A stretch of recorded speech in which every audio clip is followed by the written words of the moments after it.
जय श्री राधे कृष्ण। आप सभी का आपके अपने YouTube channel VK Mishra present में बहुत बहुत स्वागत है। आइए आज आप सब सुनेंगे श्रावण मास महात्म्य कथा में 21वें अध्याय की कथा। अब तक आपने पिछले अध्यायों का कथा श्रवण नहीं किया हो तो चैनल पे वीडियो अपलोड है या चैनल पे श्रावण मास महात्म्य के नाम से प्लेलिस्ट बनाया गया है। आप वहां से पिछले अध्यायों का कथा श्रवण कर सकते हैं। इस अध्याय में जो कि श्रावण पूर्णिमा पर किए जाने वाले कृत्यों का संक्षिप्त वर्णन तथा रक्षाबंधन की कथा के बारे में बतलाया गया है। तो आइए सुनते हैं श्रावण मास महात्म्य कथा में 21वें अध्याय की कथा। तो बोलिए प्रेम से भगवान भोलेनाथ की जय, माता पार्वती की जय, सर्वदेवी देवता की जय। सनत कुमार बोले कि हे दयानिधे, कृपा करके अब आप पूर्णमासी व्रत की विधि कहिए, क्योंकि हे स्वामी इसका महात्म्य सुनने वालों की श्रवण इच्छा बढ़ती है। ईश्वर बोले कि हे सनत कुमार, इस श्रावण मास में पूर्णिमा तिथि को जो उत्सर्जन तथा उपाकर्म संपन्न होते हैं, पौष की पूर्णिमा तथा माघ की पूर्णिमा तिथि उत्सर्जन कृत्य के लिए होती है। उत्सर्जन कृत्य हेतु पौष की प्रतिपदा अथवा माघ की प्रतिपदा तिथि विहित है, अथवा रोहिणी नामक नक्षत्र उत्सर्जन कृत्य के लिए प्रशस्त होता है, अथवा अन्य कालों में भी अपने अपने शाखा के अनुसार उत्सर्जन तथा उपाकर्म दोनों का साथ साथ करना उचित माना गया है।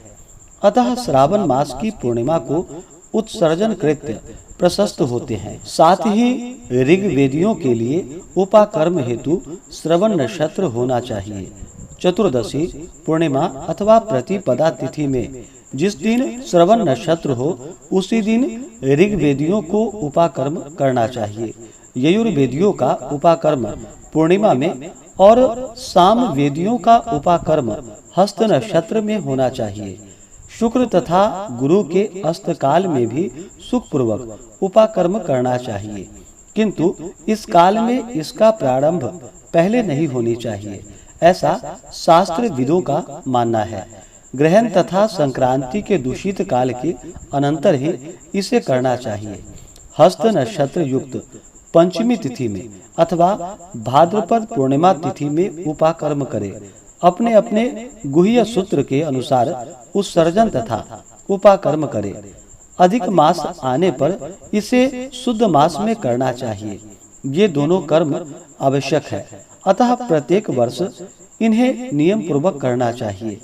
उपाकर्म की समाप्ति पर द्विजातियों के विद्यमान रहने पर स्त्रियों को सभा में सभा दीप निवेदन करना चाहिए। उस दीपक को आचार्य ग्रहण करे या किसी अन्य ब्राह्मण को प्रदान कर दे। दीप की विधि इस प्रकार है। स्वर्ण, चांदी अथवा तांबे के पात्र में सेर भर गेहूं भरकर गेहूं के आटे का दीपक बनाकर उसमें उस दीपक को जलाए। वह दीपक घी से अथवा तेल से भरा हो और 3 बत्तियों से युक्त हो। दक्षिणा तथा तांबूल सहित उस दीपक को ब्राह्मण को अर्पण कर दे। दीपक की तथा विप्र की विधिवत पूजा करके निम्न मंत्र बोले। स दक्षिणः स तांबूलः सभा दीपो यमुत्तमः अर्पितो देव देवस्य मम सन्तु मनोरथाः। दक्षिणा तथा तांबूल से युक्त यह उत्तम सभा दीप मैंने देव देव को निवेदित किया है। मेरे मनोरथ अब पूर्ण हो। सभा दीप प्रदान करने से पुत्र पौत्र आदि से युक्त कुल उज्ज्वलता को प्राप्त होता है और यश के साथ निरंतर बढ़ता है। इसे करने वाली स्त्री दूसरे जन्म में देवांगनाओं के समान रूप प्राप्त करती है। वह स्त्री सौभाग्यवती हो जाती है और अपने पति की अत्यधिक प्रिय पात्र होती है।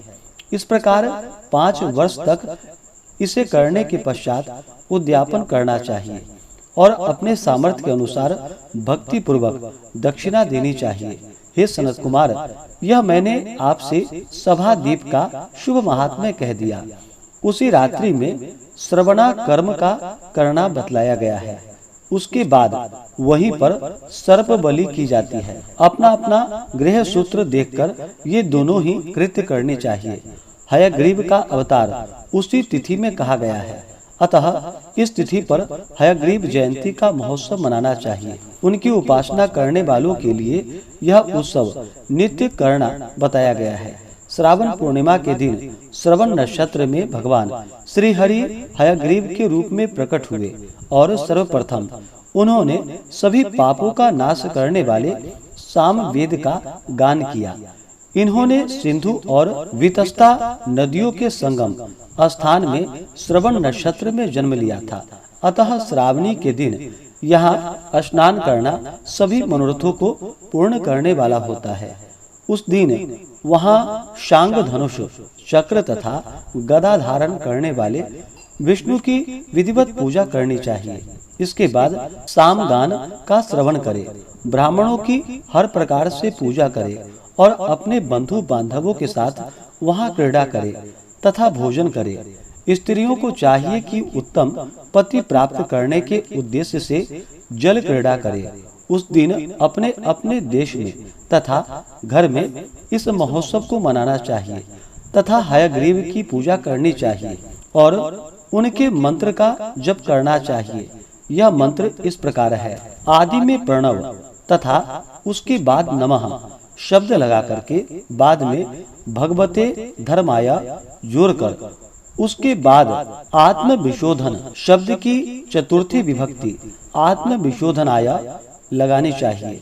पुनः अंत में नमः शब्द प्रयुक्त करने से 18 अक्षरों वाला ओम नमो भगवते धर्माया आत्म विशोधनाया नमः मंत्र बनता है। यह मंत्र सभी सिद्धियां प्रदान करने वाला और 6 प्रयोगों को सिद्ध करने वाला है। इस मंत्र का पुरस्चरण 18 लाख अथवा 18,000 जप का है। कलयुग में इसका पुरस्चरण इससे भी 4 गुना जप से होना चाहिए। इस प्रकार करने पर हयग्रीव प्रसन्न होकर उत्तम वांछित फल प्रदान करते हैं। इसी पूर्णिमा के दिन रक्षा बंधन मनाया जाता है, जो सभी रोगों को दूर करने वाला तथा सभी अशुभों का नाश करने वाला है। हे मुनि श्रेष्ठ, इसी प्रसंग में एक प्राचीन इतिहास सुनिए। इंद्र की विजय प्राप्ति के लिए इंद्राणी ने जो किया था उसे मैं बता रहा हूँ। पूर्व काल में 12 वर्षों तक देवासुर संग्राम होता रहा। तब इंद्र को थका हुआ देखकर देवी इंद्राणी ने उन सुरेंद्र से कहा कि हे देव, आज चतुर्दशी का दिन है। प्रातः होने पर सब ठीक हो जाएगा। मैं रक्षा बंधन अनुष्ठान करूंगी, उससे आप अजय हो जाएंगे। और तब ऐसा कहकर इंद्राणी ने पूर्णमासी के दिन मंगल कार्य संपन्न करके इंद्र के दाहिने हाथ में आनंददायक रक्षा बांधी थी। उसके बाद ब्राह्मणों के द्वारा स्वस्तयन किए गए तथा रक्षा बंधन से युक्त इंद्र ने दानव सेना पर आक्रमण किया और क्षण भर में उसे जीत लिया। इस प्रकार विजयी होकर इंद्र तीनों लोकों में पुनः प्रतापवान हो गए। हे मुनीश्वर, मैंने आपसे रक्षा बंधन के इस प्रभाव का वर्णन कर दिया, जो कि विजय प्रदान करने वाला, सुख देने वाला और पुत्र, आरोग्य तथा धन प्रदान करने वाला है। सनत कुमार बोले कि हे देव श्रेष्ठ, यह रक्षा बंधन किस विधि से, किस तिथि में तथा कब किया जाता है? हे देव, कृपा करके इसे बताएं। हे भगवान, जैसे जैसे आप अद्भुत बातों को बताते जा रहे हैं, वैसे वैसे अनेक अर्थों से युक्त कथाओं को सुनते हुए मेरी तृप्ति नहीं हो रही है। ईश्वर बोले, बुद्धिमान मनुष्यों को चाहिए कि श्रावण का महीना आने पर पूर्णिमा तिथि को सूर्योदय के समय श्रुति स्मृति के विधान से स्नान करे। इसके बाद संध्या जप आदि करके देवताओं, ऋषियों तथा पितरों का तर्पण करने के बाद स्वर्णमय पात्र में बनाई गई स्वर्ण सूत्रों से बंधी हुई मुक्ता आदि से विभूषित विचित्र तथा स्वच्छ रेशमी तंतुओं से निर्मित विचित्र ग्रंथियों से सुशोभित पद गुच्छों से अलंकृत और सरसप तथा अक्षतों से गर्भित एक अत्यंत मनोहर रक्षा अथवा राखी बनाए। इसके बाद कलश स्थापन करके उसके ऊपर पूर्ण पात्र रखे और पुनः उस पर रक्षा को स्थापित कर दे। उसके बाद रम्य आसन पर बैठकर अपने बंधु बांधवों के साथ वारांगनाओं के नृत्यागान आदि तथा क्रीड़ा मंगल कृत्य में संलग्न रहे। इसके बाद यह मंत्र पढ़कर पुरोहित रक्षा बंधन करे। येन बद्धो बलि राजा दानवेंद्रो महाबलः तेन त्वामि प्रतिबध्नामि रक्षे माचल। जिस बंधन से महान बल से संपन्न दानवों के पति राजा बलि बांधे गए थे, उसी से मैं आपको बांधता हूँ। हे रक्षे, चलायमान मत हो। ब्राह्मणों, क्षत्रियों, वैश्यों, शूद्रों तथा अन्य मनुष्यों को चाहिए कि यत्न पूर्वक ब्राह्मणों की पूजा करके रक्षा बंधन करे। जो इस विधि से रक्षा बंधन करता है वह सभी दोषों से रहित होकर वर्ष पर्यंत सुखी रहता है। विधान को जानने वाला जो मनुष्य शुद्ध श्रावण मास में इस रक्षा बंधन अनुष्ठान को करता है वह पुत्रों तथा बंधु बांधवों के सहित एक वर्ष भर अत्यंत सुख से रहता है। उत्तम व्रत करने वालों को चाहिए कि भद्रा में रक्षा बंधन न करे, क्योंकि भद्रा में बांधी गई रक्षा विपरीत फल देने वाली होती है। इस कारण से भद्रा के समय में रक्षा बंधन नहीं करनी चाहिए। इस प्रकार से श्री स्कंद पुराण के अंतर्गत ईश्वर सनत कुमार संवाद में श्रावण मास महात्म्य में उपाकर्मोत्सर्जन, श्रवणा कर्म, सर्पबलि सभादीप हयग्रीव जयंती रक्षा बंधन विधि कथन नामक 21वां अध्याय पूर्ण हुआ। तो बोलिए प्रेम से भगवान भोलेनाथ की जय, माता पार्वती की जय, सर्वदेवी देवता की जय। तो आशा करता हूँ कि यह जानकारी आपको अच्छा लगा हो। इसी प्रकार से अगर आप सब आगे के अध्यायों को सुनना चाहते हो, चैनल पे पहली बार आए हैं तो चैनल को लाल बटन दबा करके सब्सक्राइब करें, साथ में बेल आइकन घंटी को दबाएं ताकि आने वाली वीडियो का नोटिफिकेशन आपको समय से मिलता रहे। वीडियो को लाइक करें, शेयर करें। सुखी रहें और स्वस्थ रहें।